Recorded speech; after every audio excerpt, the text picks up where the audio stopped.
The Huddle brought to you by our peeps at 956sports.com, powered by our friends at McDonald's. Got to give a shout this morning to the guys that are in Harlingen doing the Sizzler 5K and 10K run. Run, peeps, run. What's going on? There's something going on with the computers around here all of a sudden. Yeah. Everything good here? Yeah, I'm good. No joke, I was at a friend's office this week, and all of his computers froze up. I knocked down his entire network system, and then when they moved my Jeep, everything came back online. Shut up. I'm serious as a heart attack. Really? Yeah. Got to give a shout to our man Mike. He's tuning in this morning. Put it on there. We're in rare form this morning. Having a good show. Thanks, Mike. Appreciate that, love. He was all over the Jumbotron last night. Had him on. Really? Yeah. It was very good to see him on. All right, we are going to be joined by Danny Perez. He is the head coach of the La Villa Cardinal football team, also the athletic director. And Jake, going into the background a little bit, actually made the first cut of the Dallas Cowboys. He's an Ed Cal Chelsea grad, and he is lined up and ready to go now. Coach Perez, good morning, sir. How are you? Good morning. Happy Saturday. How's it going? All right, how's it going? Doing very well. Congratulations on the new gig there. Thank you. Tell me how you're feeling with it. Well, I'm really excited about it. Something new and something that I always wanted to do. So I got this opportunity, so I'm going to take advantage of it. Coach, we're immediately going to start a program out there, and former Dorado coaches that are now head coaches, you being number 2 right behind Abel Gonzalez.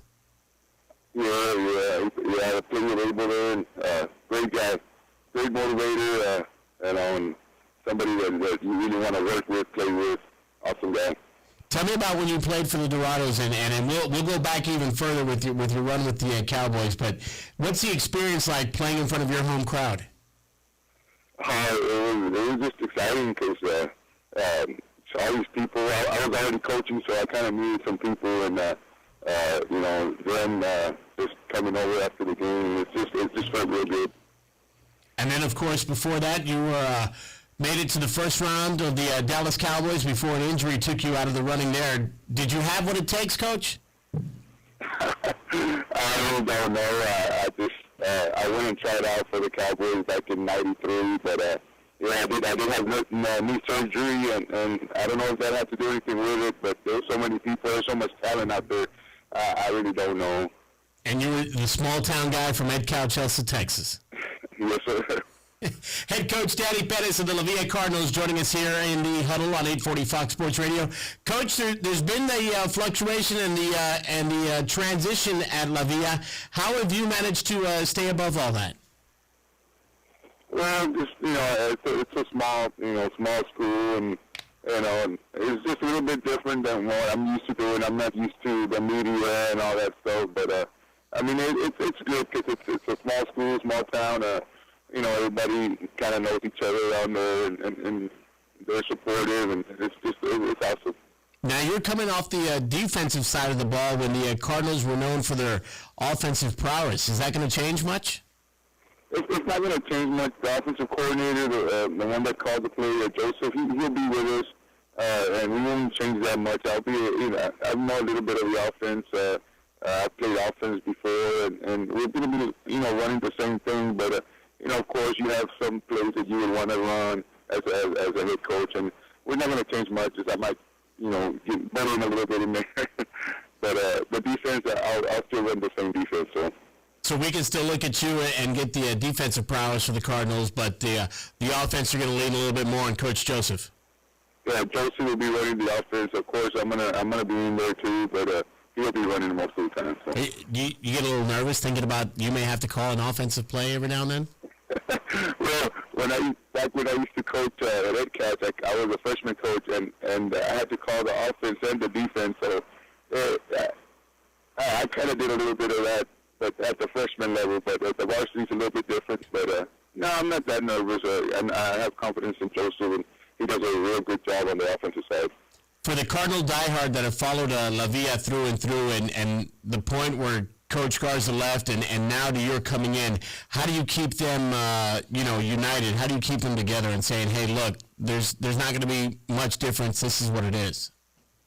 Yeah, there was a lot of the players they were upset and then they didn't want to play and they thought that we were going to leave and I sat down with them and I talked to them and I was like, hey, I'm applying for the job, I'm staying here, and we're going to be doing the same thing and I just talked to them and I was like, we just got to get excited, we got to work hard, work hard. Good things happen to people that work hard and we're just going to continue to work hard and be successful.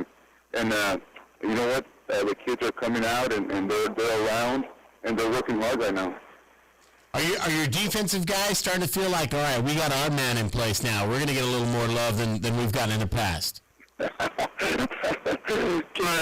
of, yeah. So, I mean, we're getting some. Most of our defensive guys will be back. So the big guns on offense are going to be gone. The quarterback, AJ and Rick, and and most of the defensive guys will be back. So they're excited about that. But they know that they got to play offense and defense. You know how we have 7 guys that play both ways. So they know that a lot of the kids that they're going to be playing offense and defense. They'll be going both ways, and that's not a bad thing. No, it's not a bad thing. I mean, we condition them. They're in shape, and they know that if they're going to play both ways, they got to work really, really hard. So they're excited. They want to do that. Most of them want to play both ways. Well, that's great to hear, and Coach, congratulations to you and having the success that you're having now, and now we got former Dorados players as head coaches, and I won't forget introducing the players. The defensive guys are like, why does the offense always get the love? Why doesn't the defense get some love? So yeah, that's kind of it goes around there, but the offense scores the points and everything. They're going to get a lot of credit. So, but what wins the championships? The defense, they know that. All right, Coach, best of luck to you, and we look forward to having you back on the show again very soon. Thank you very much. Thank you. Head Coach Danny Perez of the La Villa Cardinals. Tumultuous offseason, to say the least. I mean, you've got from one day to the next, and again, we're going off of the what we've read in the media and what we've heard in the media, that La Villa, the school board, brings in a guy and says, we want you to make him this position, and Gene Garza said, no, that's not how I roll. I refuse to do that. I'm walking. And he steps aside, and lo and behold, Danny Perez gets to step up from the defensive coordinator role and assume the position as the big man in charge. And they kept it consistent. They didn't bring in somebody from the outside. They brought in something the kids were comfortable with. So you like to see that. Do you like to see that? Do you when there's a change like that? Do you I can understand if there's a coordinator and hey, you know what, we're losing our defensive coordinator. He's going to go become a coach somewhere. Let's bring up the secondaries coach because now it seems like every school has got a different position like that. I don't have a problem keeping that in the family, but when it comes to the head coach, hey, if the change is going to be that drastic, then let's go all out. Let's bring in some new blood. Well, my thing is, it's not broke. It wasn't broke. It was something controversial. They got the coach out. It wasn't because they had a losing season. Right. And I think that you keep it consistent. You bring somebody like Coach Perez in, because he's been around those kids. Think about like this. Look at. He brought up a good point where he said a lot of the kids wanted to quit. Yeah. A lot of kids wanted to walk away because they didn't know what was going to happen. And one of the things he said was, I've submitted my application for the head coaching position. I'm sticking here. I'm dedicated to this program. So hats off to him for that.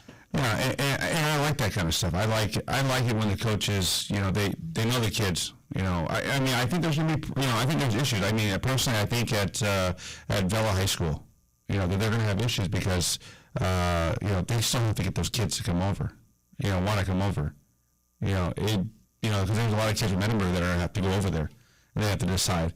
And I think with La Villa, keeping him there, you don't see kids going to Ed Couch now. They aren't jumping ship. Okay, so the main division of and no offense to La Villa and Ed Couch also, the main division of Edinburgh is going to be from Edinburgh High? Yeah, so most of the kids are going to be going from Edinburgh High over to Vela. It shouldn't be an issue. Because you've got kids that want to play that aren't getting the opportunity to play. Mm-hmm. I'm sure that they'll lead the forefront for them. Yeah, but the thing is, the quality. And I'm going to tell you this right now. I think Vela within 2 years will be the supreme power, in Edinburgh. But I don't know if they're gonna get all the kids right now. You talk about quality, though. Drew Bledsoe, Tom Brady. There's quality there that nobody knew of till the Cowboys. Was it the Cowboys that brought Tom Brady upon us?